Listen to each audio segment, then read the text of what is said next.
Yo guys, what's going on? SJ here again, bringing you all another Team Fortress 2 related video. So in today's video, I'm going to be counting down my top 5 favourite themed war paints and weapons. So these are war paints which have a theme with a certain weapon I've paired them with for this list.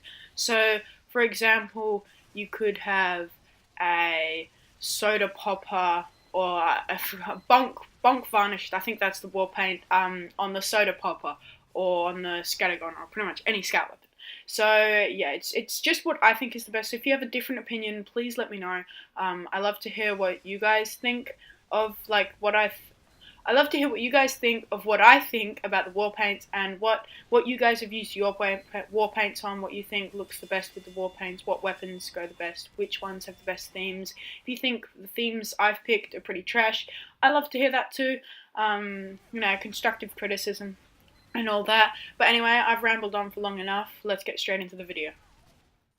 So in 5th place, we have a cardboard boxed black box, which I think it's really just the name which does it for me, but also the fact that you have a box and then made it look like a cardboard box. That's pretty neat too. The reason I've got it in item inspect is because I don't actually own any war paints yet, apart from one Dragon Slayer knife, but which I bought for $5 because Dragon Slayers are cheap AF, but they look like Australian, so it's cool.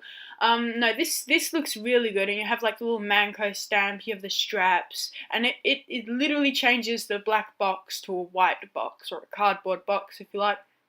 And I think this is a really, really nice theme, not just with the name, but with the actual view model of the weapon, and it's just really nice. So for this 4th themed set, we have a bankrolled minigun, and this delves quite more into the TF2's lore than anything else. And it is that in the Meet the Heavy trailer, which I'm supposing most of you have seen, the Heavy says that it costs a really expensive amount to fire his minigun for 10 or 12 seconds. I can't remember exactly, and I can't remember the exact amount, but I do know that is why this is on this list. The reason this couldn't get any higher on this list is that bankrolled, while it looks fairly good, I don't think it's the best. But that being said, the theme on this set with the bankrolled war paint and the minigun is what boosts it above the cardboard box, black box on this list, and puts it up in 4th place. Again, it doesn't look the best, so if you're looking for something which looks really good, this probably isn't the one for you, because it's not based entirely off of looks of the different weapons, but more on the actual lore and story behind the weapons. So yeah, that's 4th place. So now in 3rd place, we have the first one that comes in 2 variants for both red and blue team, and that is the fire glazed flamethrower. This looks really good. The theme is obvious, it's a flamethrower that is now covered in flames, but oh my god, when you turn it onto blue team, it looks absolutely amazing. Like those blue flames with the orange highlights, it looks really good. Another really good weapon, which is still pretty much the exact same theme, you can put the fire glazed on, is the degreaser, which I think also looks really amazing. If not even more so, because it has all the pipes going along it. But I really like the flamethrower because it looks really clean, and it's good to give a basic example of what this theme really is.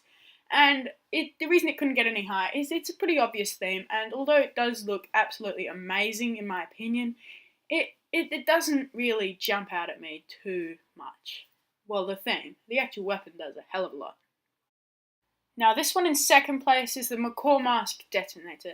This is nothing to do with how the weapon works or how the war paint... Well, it has everything to do with how the war paint looks, obviously.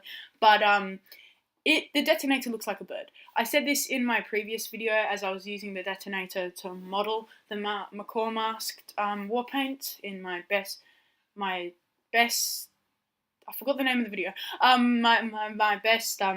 war paints from the Jungle Inferno update, and the Macaw Mask was one of them, and I used the detonator to demonstrate it, but it looks really good. The macaw is obviously a tropical bird, which is why you have those bright metallic oranges, greens, and sort of darkish yellows, and it just looks so amazing. You have those little like flaps at the back, which make it look even more like a bird's wings or tail feathers, and it just looks absolutely stunning, and in my opinion, I really love it. And it was really close between this and 1st place.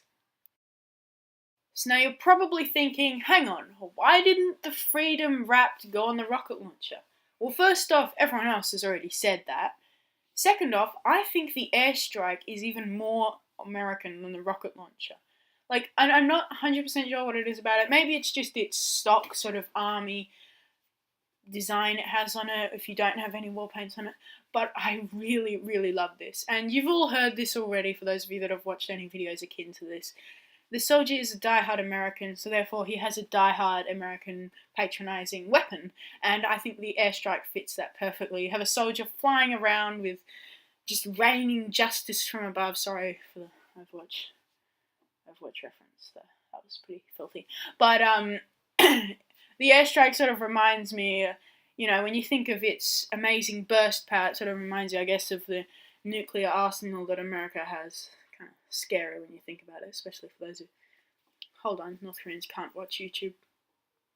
No, it looks really, really good, and it has a really good lore behind it too. So unlike the minigun where it got held back by its looks, this got boosted up by both its looks and its lore, with the soldier being an American, and it's just a really good themed set of war paint and weapon.